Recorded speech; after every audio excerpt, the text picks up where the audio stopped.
Mic check 1 2. Mic check 1 2. What's up?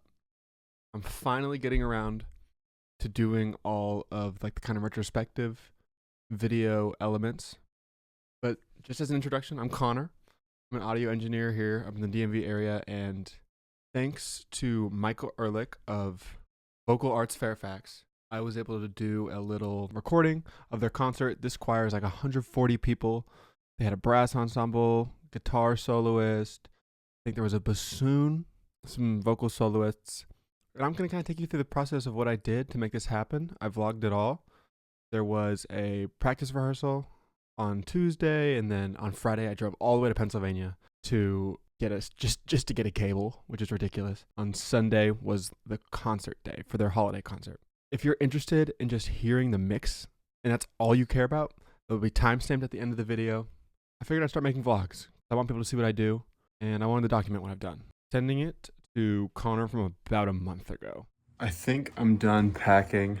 Just a couple straight little bits and bobs, but I'm going to kind of go through what I'm bringing tomorrow to the testing section of everything. This is my interface, 8 channels. Each channel has classic, phantom power, high pass, a polarity switch. And I want to say it, never enough gain. I do not get enough gain. This thing is super clean and super nice, and it has a great software, but not enough gain. Claret Aprex, if I focus right. It's a good interface. It's just when I'm using like a dynamic mic or like, really most mics, I'm just not usually getting enough gain. I'm thinking of getting some cloud lifters. Keep that in mind if you're looking at one of those. I only need 3 stands. My stands aren't the nicest, but they're gonna do 2 on stages and a pro line. All my cables in here, I have like a 50-foot extension cable that's gonna plug into a 6 outlet surge protector. I don't have a power conditioner yet. That is in the works. In here, I have like 5 mics. I'll talk more about that later, but this is kind of the to-go setup. I'll be waking up at like 4:30 or 5 tomorrow because I have to get all this in my car, take a little video before I get to work. So, okay, I sat down, got on Sweetwater, and made some purchases. I was reading a bunch of reviews, and I've done a bunch of listening over the past couple of weeks, and these M5s just seem like really good price to performance. Now, they don't have any like switches or pads or anything, but I think for what I'm doing, I think they'll be good, and it'll give me a little bit of diversity of sound. The high end on these is not as harsh.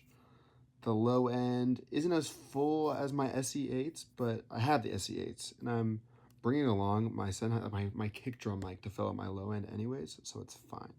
You're going to get a lot of insertions from me as I'm going through and editing this video. I mention every now and again that I wanted to bring my kick drum mic, which is hold on, let me grab it. It's a Sennheiser E6022. Very, very pretty mic. I wanted to bring it to kind of fill out that low end because under 50 hertz, it has a really nice sound to it as compared to my SE8s, which is just kind of muddy and incoherent. I didn't end up doing that in the final, but it is in the tests. It's in the Tuesday test night, so you'll get to hear it there. At the end of the day, with a choir, there's just really not much there anyways, and I was very limited on cables. So you won't hear much about that. Needed a couple cables, got those. I have a fun purchase to show you as well. The stereo bar offerings on Sweetwater are kind of abysmal, and all the reviews are really bad. Someone suggested in the Sweetwater reviews, just go to Amazon. And I'm like, oh my gosh. I'm not sold on this, but we're just going to try it and see how it goes. I might not even need a stereo bar for this, so I'm like not going to break the bank on one. And it's nice and wide, like it's not too small, and it's adjustable. So I'm going to give it a try. I'll let you know what I think of this stereo bar. This is going to come in by Friday. The craziest part about this, it's a cheap stereo bar, but I'm talking about like how good it's going to be for me, and it just got stolen off my porch the next day. I have my suspicions that it was the delivery guy because it was a very thin timeline between when it was dropped off and the bag was literally empty on my porch. I was sweating. I immediately called Amazon. I was like, oh my God, this sucks so much. Like, I don't have a stereo bar for the piano, but you'll see later in the video. I got it all figured out. It all worked out for the better. I got my money back. I was able to cancel my replacement order. It was great. Watching this clip of me talking about the stereo bar this highly is so funny. So yeah, you'll see. the Sweetwater order is going to come in by Thursday. So I got fast shipping on all of this stuff. Purchases have been made. This equipment will all come in Thursday and Friday. I can do my last minute testing hopefully on Saturday. Now I will see you tomorrow. All right, we got everything loaded up. It's about 5:45. I just loaded all the equipment in my car for the morning. Gonna show you what I did. All right, I got it all here in the trunk, except for the table, which I have back here. I just really want to keep everything under this privacy that I have in my car. I'm not trying to have my shit get stolen, so yes, sir. Right after work, I hustled my little tushy over to the venue, and here is the practice rehearsal. So you can see there's the stereo pair specifically for the choir. Under it, I have my kick drum mic for the bass capturing that I never ended up using. Here's some pictures I took. I tried a bunch of different stuff. We'll go through that later. This is the piano mic. I buried it a little bit deep so I could get some isolation. Nothing crazy though. And here we have the control center, which was awesome. I was able to find a spot behind some doors so I wouldn't have to worry about bleed mixing in with the mix in my headphones. And I was kind of like able to be away from the choir, which was really nice. I'm going to let past Connor tell you a little bit. I'm in the closet recording right now. They're out there, but I just wanted to show you my setup while he's kind of talking. Got my interface. We're doing 1 and 2. Piano. Sennheiser. We'll talk about that later.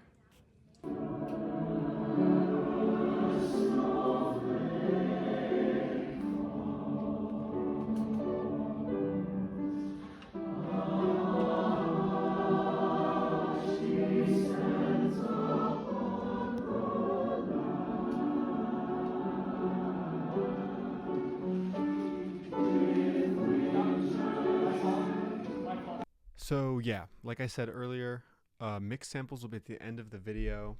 I'll even do a section on the testing that I just showed you.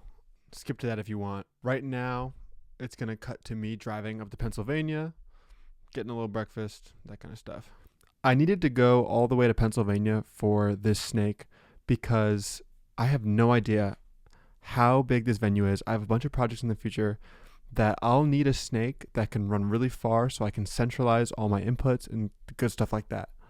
Another thing is this cable is an incredible deal. I think he said it retailed back in the day for $600 and I got it for like $81.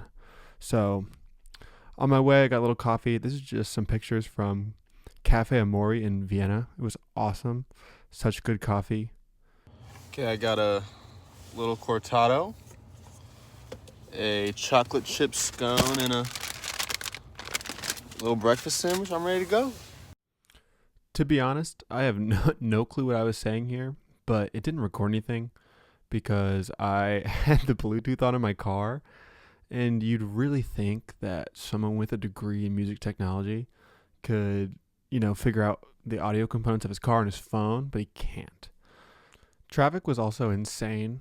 Leaving Northern Virginia, it's a 4-lane road. People are swerving left and right, and it's insane in the first place that I set up my phone in the center console.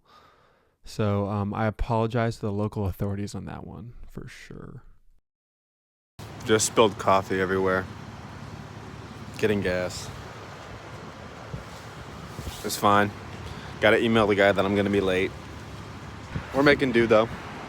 I will say it was an absolutely beautiful morning. I love driving, and I took some time to kind of think about why I was doing all this. Like I was saying, I just really like location recordings. I like remote recordings. I like going and experiencing live music and then taking that and turning it into this polished, finished product. I think that's the most pure form of what I like to do. Like all of the production and the doctoring of production techniques that happens in the recording studio is super interesting and super fun, but being able to be there and experience the original thing is a whole different thing. I feel like it's a lot more fulfilling. I get to interact with a lot more people. I also just like how engaging actively doing something is. I love taping things down. I love really getting in there. I mean, I'm young, my knees work. If I could travel like this for my job, like going out, getting equipment, traveling to sites to do tests, all that stuff, that'd be perfect for me. I would love that. As much as I'm joking, it is really important to mention that I do have driving assist on. I have like auto cruise control and steering assist, so you don't have to be concerned about my safety. Just putting that out there. It's hard to tell on the video, but it's snowing. I think I'm still in Maryland. Oh my gosh, wait. Yeah, the snow was awesome. It was like early December, so I was not expecting it at all, but I love snow. This also made the drive way more fun.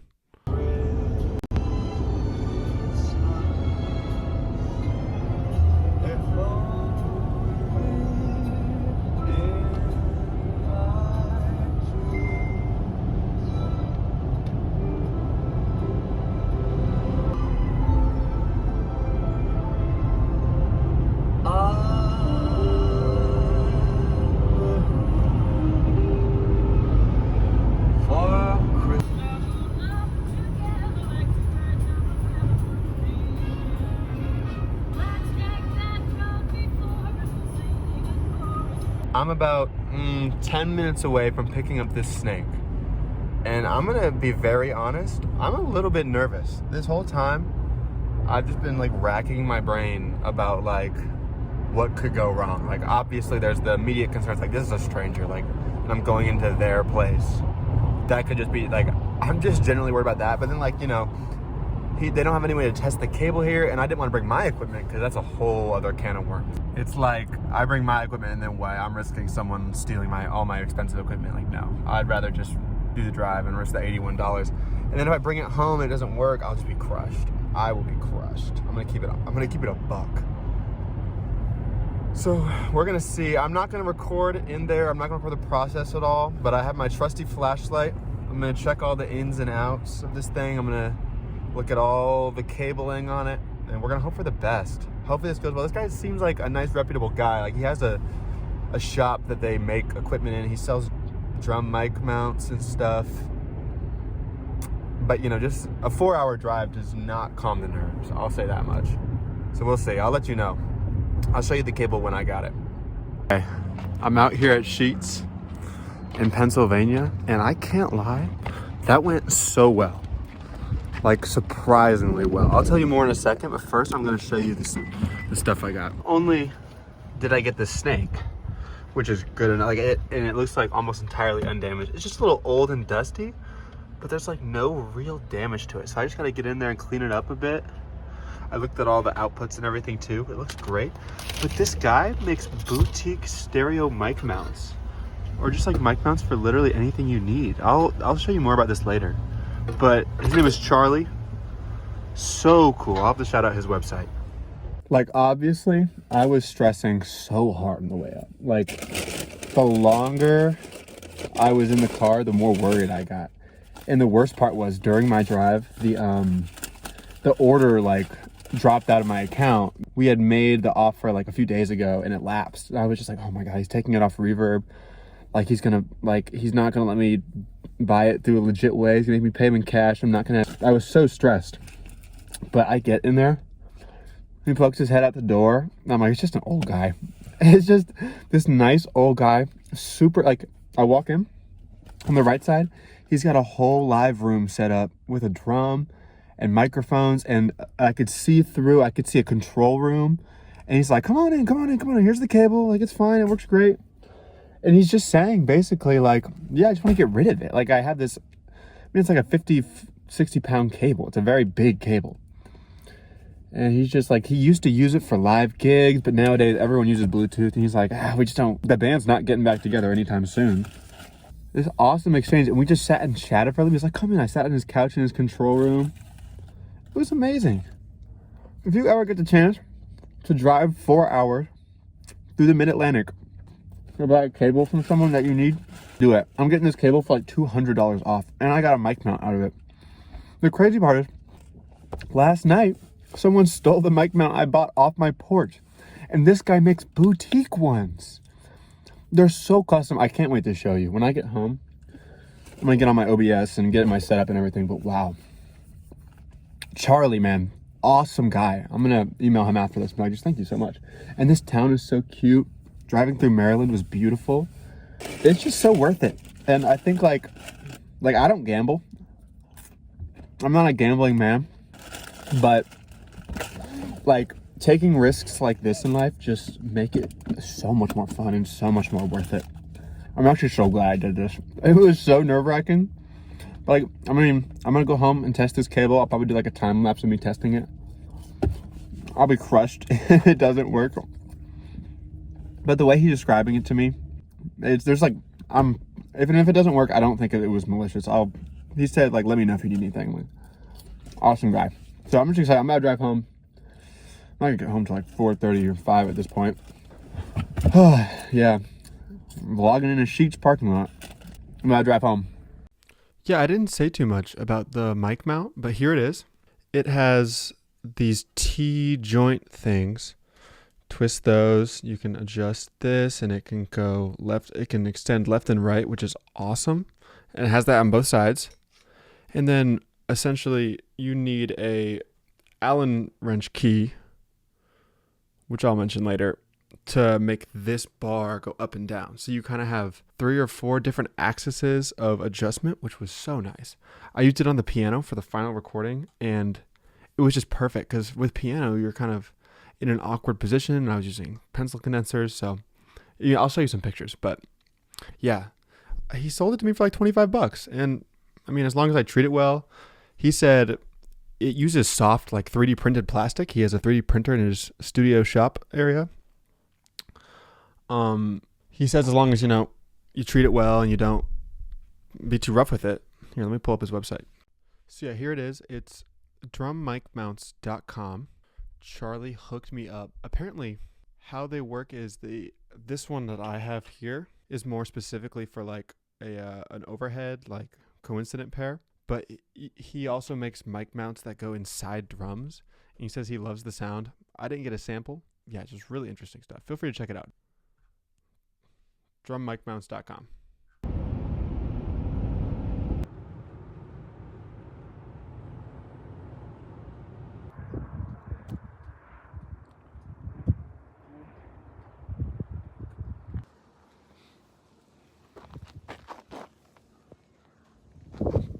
Just on some winter wonderland type shit.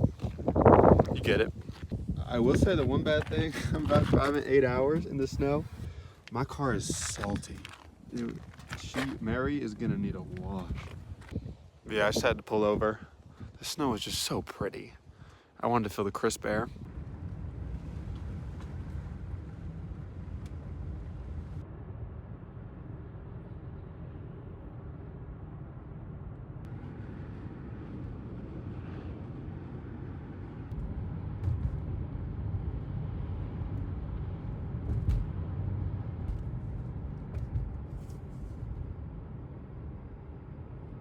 It's 11:09 on Sunday morning, and right now I'm packing the equipment. I've got the 8 Pre-X. I have a dedicated banker box. This is how I carry my equipment for mics. These came in the mail on Thursday. So that was awesome. I tested them. I made sure the snake worked. It does, which is awesome. All 12 inputs work. I haven't tested the outputs yet, but I don't really need the outputs for this yet. So I'm thinking about using these for the choir, by the way. I, tested them on my voice and the guitar. I'm like, they just have a little bit less harsh of a high end than my SE8s, despite these being, double the price, essentially. I just think specifically for the choir, it'll be worth testing these. Headphone cable, I'm not using that, but I just like to bring it. You never know. The kick drum mic, which I might put up to capture better low end. You can't really see it, but my Audio-Technica AT2035, my large diaphragm condenser, is right there, and my Shure SM57's there. I bought gaff tape, first gaff tape I've ever owned. A pretty industry standard size roll. I guess it's the size of roll we use at work. It was on sale. It was like $40, I think, which is nice. It's expensive, but I'm gonna try to use as little as possible now that it's actually my tape on the line. I have my adapter Here's the cables bin, cables banker box. I have my trusty surge protector. I have 10 XLR cables. Guess what I did? I'm so excited about this. I got a label maker and labeled my cables. So this is the third 25-foot cable is basically what that label means. And I bought 50 footers. Oh my gosh, I'm so excited about these. 250 footers. I didn't make labels for these because... Yeah, I'm going to cut me off right there. That was so... I wish I had figured out a way to label them, because running 100 feet of cable without a label is so obnoxious. Please don't do that. And here is the mount I bought while I was in Pennsylvania. It needs an Allen wrench, but I packed that in the Mike's box. Mike's go on top of the cables because they're a little bit lighter. We have our snake, and I bought sandbags. So I actually have to go to Lowe's or Home Depot or whatever and get sand to put in my sandbags to hold down my equipment. I'm about to load up the car and head to Lowe's. What time is it? It's like 11:15 now. Yeah, I think it's gonna go great. I got plenty of time to get there and get settled. The concert doesn't start until 4:30, so I have like a couple hours to sound check and get everything set up, which is really nice. I made myself a little maca pot coffee. Tastes great, decaf. I'll tweak otherwise. But yeah, I'll show you the car once it's loaded. I should also show you, I packed my backpack. I've got just like deodorant and stuff in this pocket, and then in this pocket, I've got like power for my MacBook and like my SSD, and I today am going to be bringing my mouse pad, my big old mouse pad. I was so preoccupied and busy once I got there, I did not use this thing. It'll add traction. The table I'm working off is so slippery. Yeah, sure it will, buddy. Sure it will. And of course my laptop is in here, obviously. I need that to record it. All right, so I packed the car. I've got my banker boxes here. I forgot to go over this in my bedroom, but I did bring my rack. Sandbags, cable, interface. Let's go around to the side. I've got my clothes here, but I've got a couple tables. I'm thinking I just don't have a high-rise mic stand.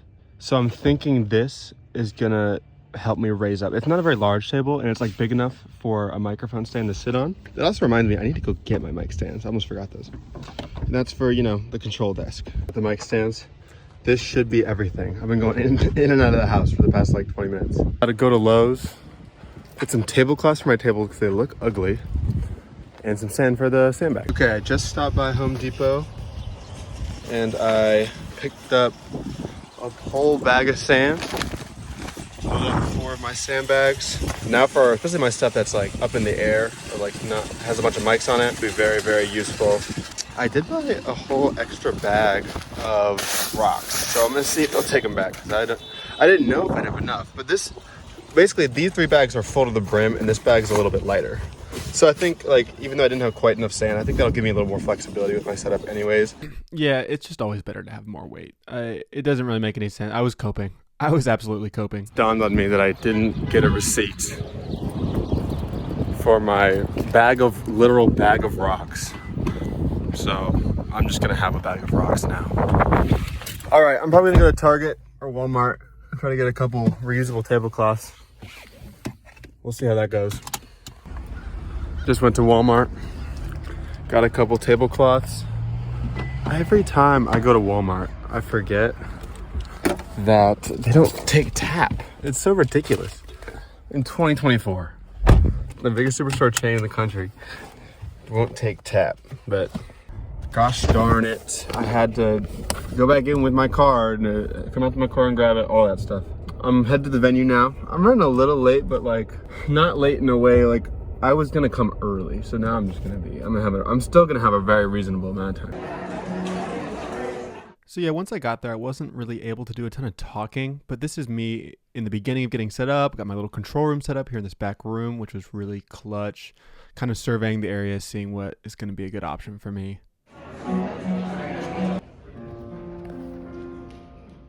At this point, I had pretty much 90% of my setup up. I was just waiting for the choir to get off so I could finally plug in my brass mic. But here you'll see my room mics. These are my pair of M5s. You can see my sandbags on my green table. The table was huge to get the height I needed to actually capture a decent recording of this choir. At this point, I had the entire thing set up, which was great. You can see I'm getting signal from all my mics throughout the room. Here's just a little bit of a wide angle. The stage was decorated so pretty. It was so nice. And then there, all the way in the back, is my spaced array.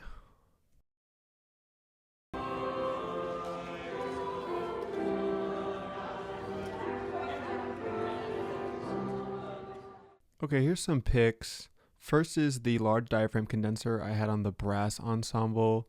Here's a better angle. I kind of had to tilt it away from the ensemble, but it worked well. This is the coincident pair on the piano. Horrible picture, but you get the gist. And the stage spot SM57 for like the guitar and stuff. Thankfully, I came to my senses and took some better pictures. I had the SE8s in a little slightly narrow coincident pair. I generally prefer to keep my coincident pairs narrow, but here's me. I mean, for the most part, once everything's set up, I just let it play. And I had some issues with Pro Tools. I'll talk about that in the mix review. But yeah, everything went pretty well. There was some noise in some of the channels, but yeah. I had to search the bowels of my computer for this one, but we found it. This is the recording and mix from Tuesday's test recording. This mix is much lighter than what you'll see in the final mix. It's just SE Electronic SE8s. I tried a bunch of different things. I did XY. I think I did ORTF. I did a spaced pair, but obviously I ended up on the spaced pair. I did my Sennheiser to try out listening to the low end boost, and I also had my Audio-Technica AT2035 on piano.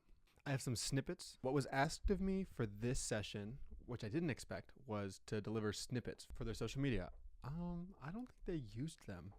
Which was like, I spent like an hour or two mixing and mastering and cutting up these snippets. The hardest part was just finding the snippets and like cutting them up, because there are parts where the director will of course direct and he'll talk, and that can't go in the snippet.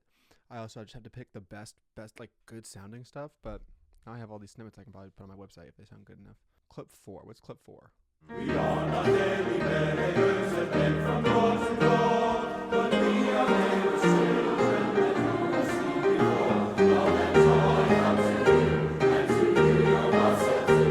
And God bless you and send you a happy new year. And God send you a happy new year.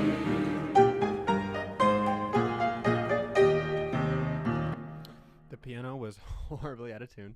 Luckily for the concert, they had their piano tuned. We were in like a cafeteria gymnasium sort of shape room, which was just not ideal. Here, let me play you just the SE8 pair dry. We are not daily beggars that beg from door to door, but we are neighbors' children that you have.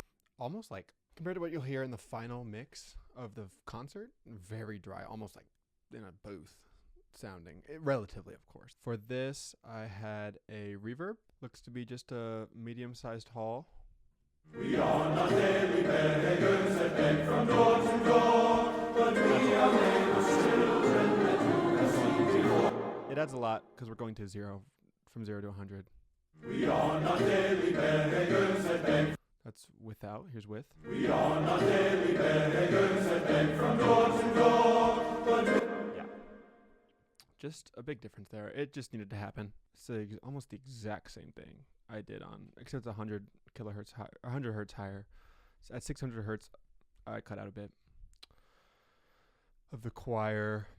This is the stereo pair. The Sennheiser at the moment is muted, but this is the Sennheiser E6022 that I showed you earlier in the video. I cut it down at like 92 hertz. So everything under 92 hertz. Just kind of that round bass.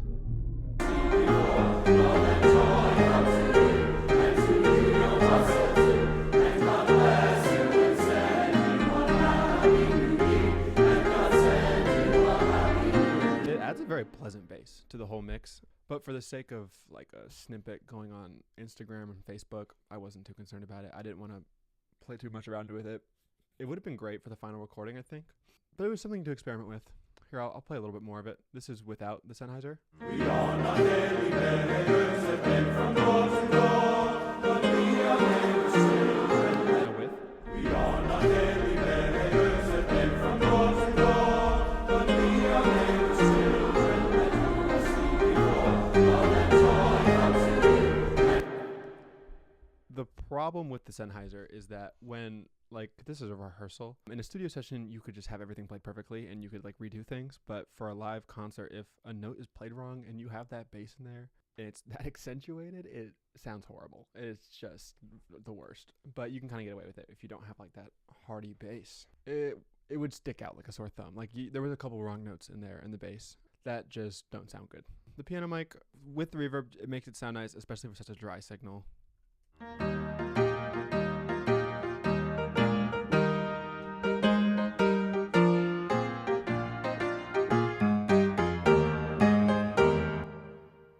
Added some clarity in the high end around 5,500 kilohertz.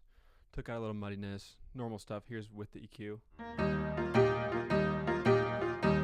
Better yet, let me turn off the choir or the reverb. Without.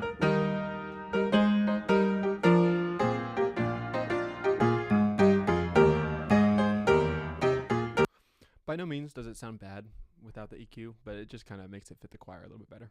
I do also have an EQ on the choir. I told you about the EQ, but here's with it. We are not daily beggars that beg from door to door, but we are neighbors, children.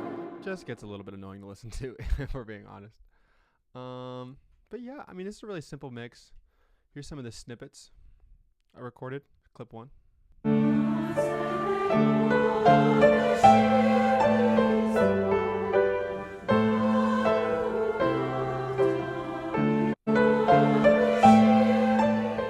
You'll see, like, here, let me go to clip 1 in the editing window. You'll see I fade them out a little bit because for social media, you kind of want that fading. It just feels right for social media. You get the idea. I can play you the clips in here. Let's go find a good one. 7.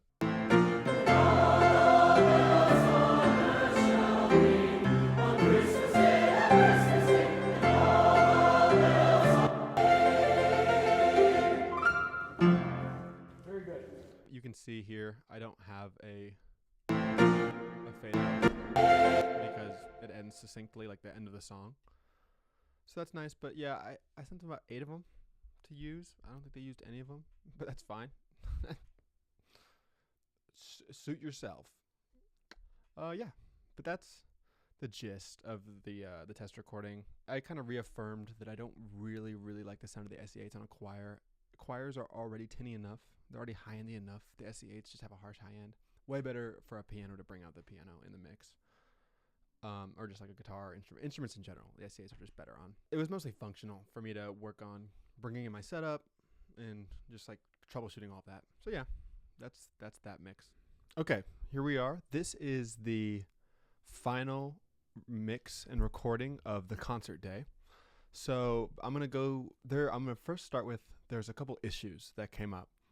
First of all, my Pro Tools subscription, I didn't realize this until we were basically already rolling, had lapsed, which was just embarrassing.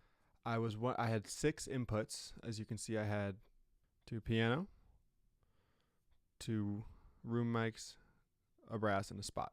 And I was only getting 4 in, and then I realized I was on Pro Tools Intro, which was just horrible. So I quickly switched to Logic. Thankfully, I have both of them on my computer at all times. And so there's this brass intro that they kind of do.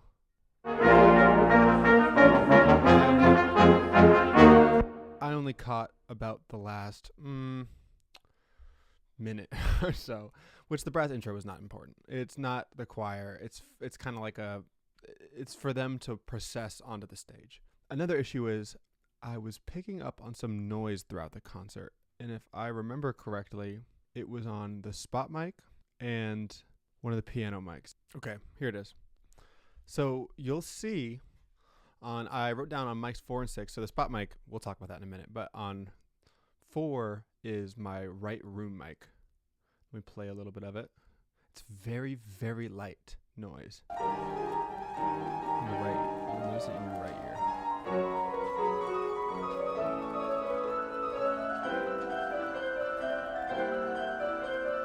That was an issue. It doesn't really come through in the mix, especially once I've added reverb. But it's something worth mentioning.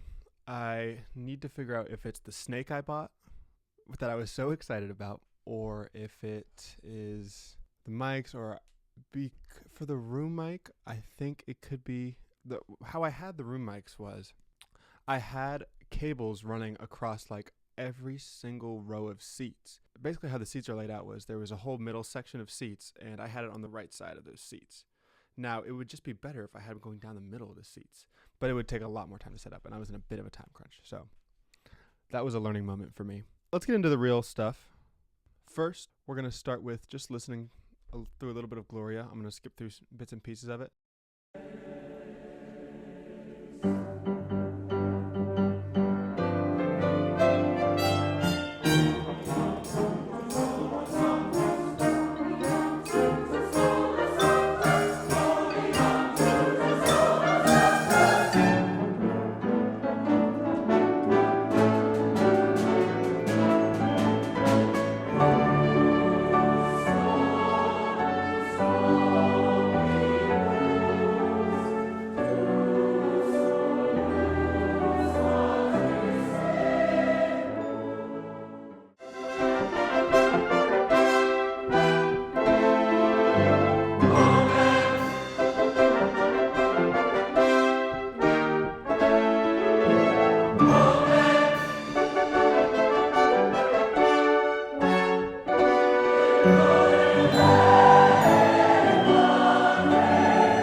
First, I wanted to go over the piano mix.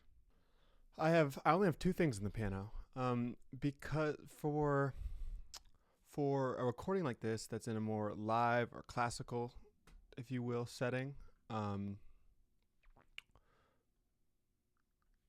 you typically would not add compression. I didn't, because you want to preserve the dynamics of the original performance. These ensembles spend months making sure their pianos are piano and their fortes are forte. You don't want to compress that for the sake of loudness in the final, because if someone's going to listen to something like this at home, which isn't even that common, they want the original experience. So you're trying to preserve the original live experience. But I do have EQ. For the piano, I'm trying to make those low bass left hand things accentuated. I just don't want to overpower the choir. I've taken out some of the muddiness, and that's about it. I'm taking it out at like 500 hertz, which is just like, there's a lot of energy and voices there, and it's just very muddy in the piano, so you might as well take it out. But everything else I've left pretty much the same, because my SE8s are very high heavy, and they capture low end pretty decently. So here, let's take a listen with the EQ.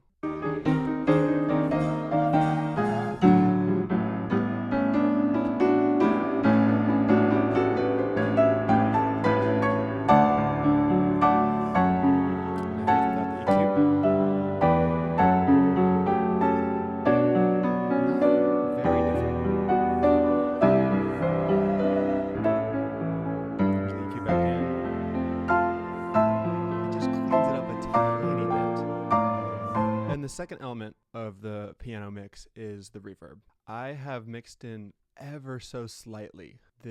I use a lot of SSL, solid state logic stuff, but I have slightly mixed in a small hall reverb.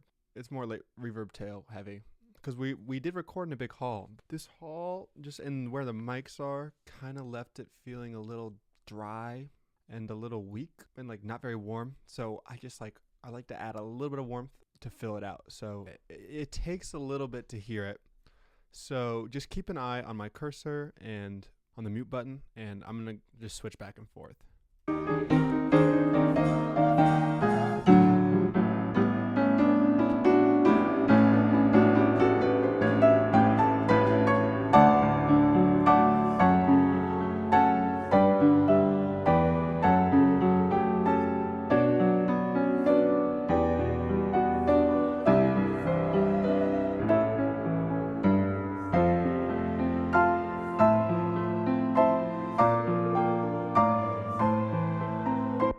Very hard to tell, but once you get more space in between notes, it's a little easier to tell. Yeah, so that's the piano. Let's go to the choir, or just the room in general. This is all the way in the back of the hall.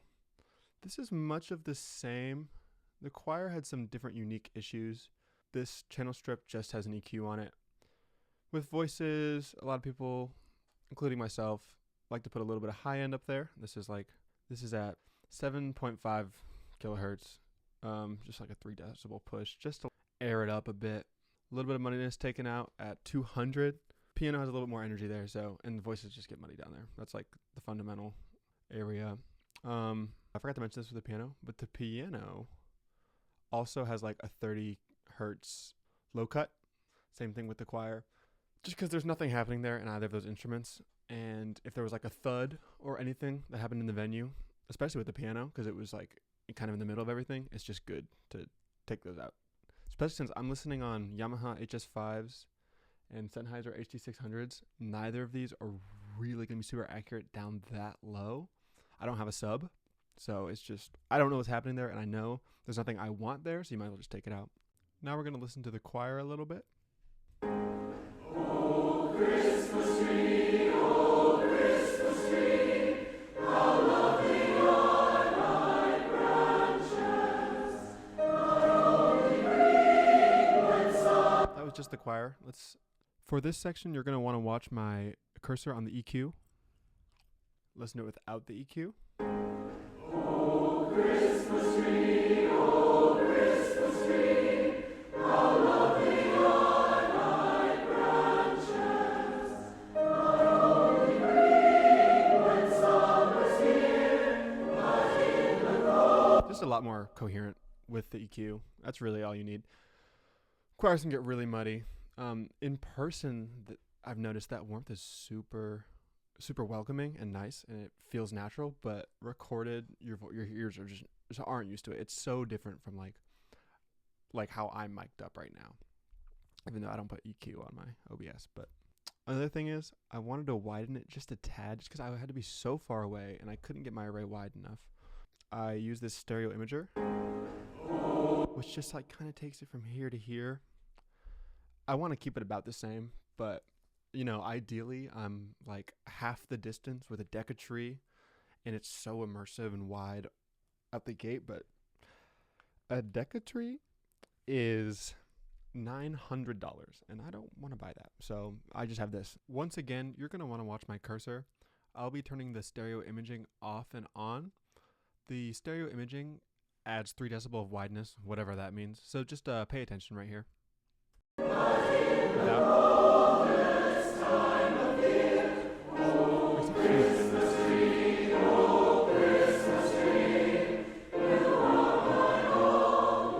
Kind of accentuates the room a little bit. And additionally, I have another reverb. Now this one doesn't have the high end accentuated like the piano did in the reverb, but that's because we get plenty, like voices are so tinny sometimes, so you just don't need it. You just simply don't need it. The piano they had was very warm, so I needed that extra high end in the reverb. The reverb, I have widened it fully. I wanted a very wide reverb just because I took the choir and I made it just a tad bit wider, and then I want the sides to be full with the reverb. This again just kind of warms it up a little bit. Here I'm going to be using my cursor to turn the reverb auxiliary channel on and off, so just look out for that. Oh, Christmas tree, oh, Christmas tree, how lovely are thy branches, thy only ring when summer's here, but in the coldest time of year. Oh, Christmas tree, oh, Christmas tree, you are my only love.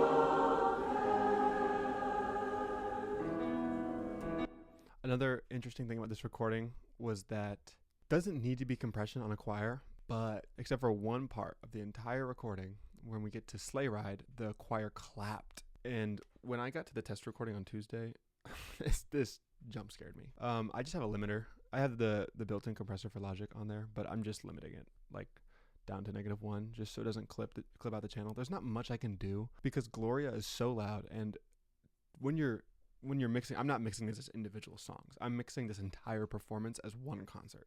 That's typically what you do, especially when, like, I'm not delivering this to them, but ideally, like, if I were, it would be an archival recording, so it'd be all in one. I just need to do what I can. I'm just making it so that these don't clip. It doesn't really matter what limiter you use for something like this. It's just a... It's annoying, but it is what it is. I just need to catch that with a compressor, but I'm not doing any real compression. Like, I'm not changing the dynamics of the performance. Okay, let's get to the brass ensemble. The brass mix is very interesting because I had to record it in mono. I didn't have enough cables or mics to do. I would have loved to do the brass ensemble in stereo, but I just couldn't. I think, honestly, if I were to do it again, the brass ensemble being in stereo is way more important than the piano, but the brass ensemble loaded in so late. And also, that's actually debatable what I just said, because the brass ensemble is only in a few of the performances, whereas the piano is the entire concert. Especially for something like the piano had a little solo intro performance, like how the brass had a solo intro performance back at the start of the second act. It was actually so awesome.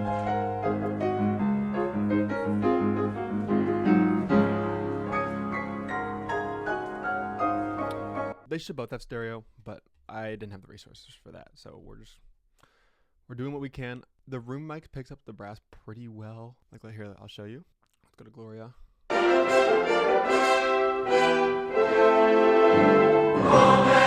Like, it because the brass are so loud, but they're off to the side. It actually balances really well. But just have a spot to kind of clean up the brass signal is really good. So here, let's listen to the brass.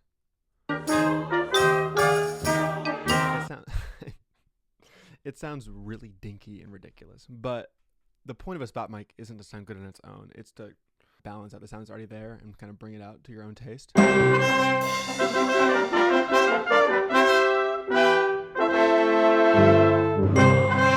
I have a low frequency to kind of bring out the percussion, and this is at 65 hertz to bring out the percussion and the tuba, kind of that low, like, rumble.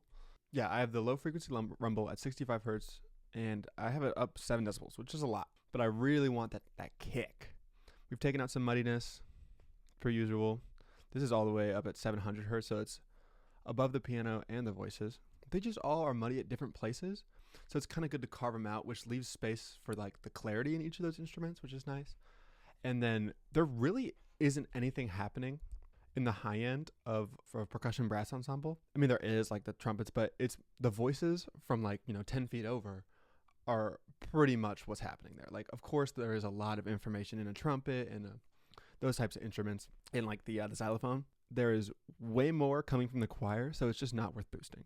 I kind of zeroed in on, like, 1800 hertz, and I boosted that a bunch. That's where a lot of that brass energy was located. So this is another section where you're going to want to watch me turn the EQ on and off.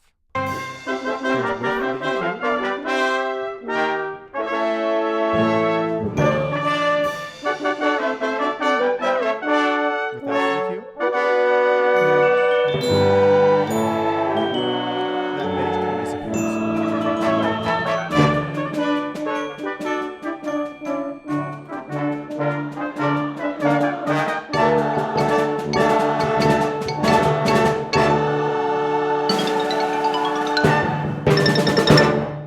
Also, that snare really speaks at 1800, which is nice. So let's listen to it in context and without the brass, which I think is important for a spot mic. Here you're going to want to pay attention to me turning the brass channel on and off.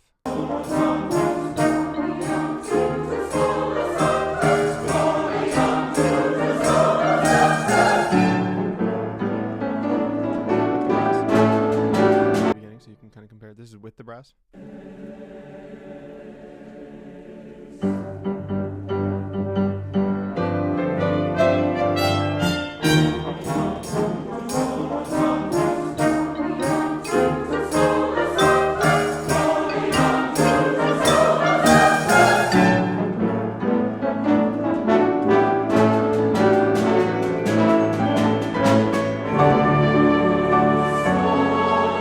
Yeah, just a lot more energy. But yeah, that's pretty much everything. The spot mic was a massive failure. The spot mic was just not it. I had it sounded so good at one point. I had it pointed at just the right spot. The bassoon player checked first. And so I had the spot mic, like, You saw pictures earlier in the video, but it was an SM57 pointed at the stage where there was a chair for the guitar player and the bassoon player. I had it pointed at just the right spot to catch the bassoon. It sounded so good, and then I adjusted it when the guitar player came up to be perfect for the guitar player.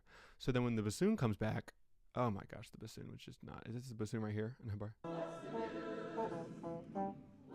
It's just not. Then there was the guitar. Like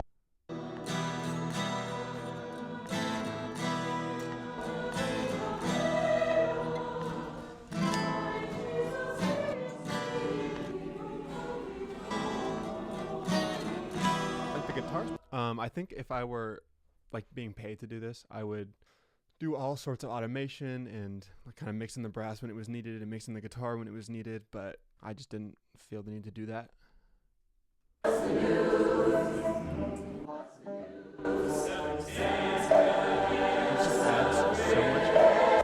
It's because it's mono and it's pointed at the stage where the entire choir is, it adds so much unwanted choir information into the mix that I just don't want. Like for the guitar, because the choir's being quiet and it's perfectly pointed at the guitar, it worked.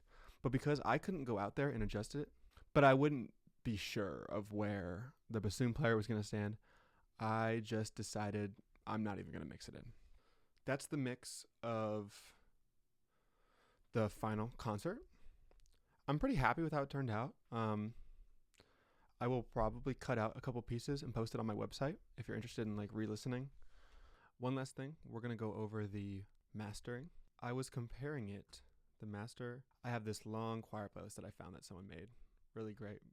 Oh no, this is my gospel choir mix. There's some stuff in here that's just not comparable to this type of recording, like Kanye West's Every Hour. That's just an entirely different kind of production. But I did find this awesome recording.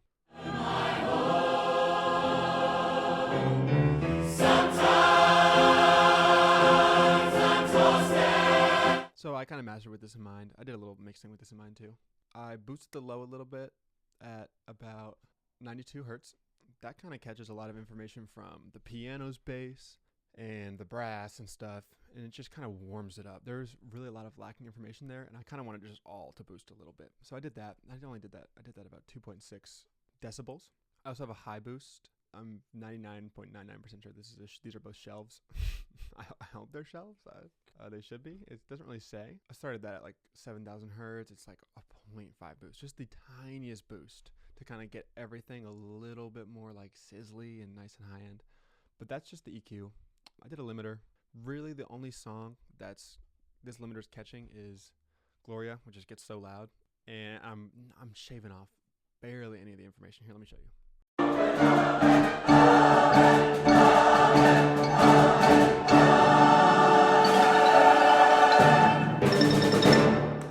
I have it on the transparent setting. You saw it caught a tiny bit there, but really nothing going on there. I was going to do the stereo imaging, but I think in my mix I got the stereo imaging exactly how I wanted it to be. I have this is just for metering to make sure that there's no destructive interference.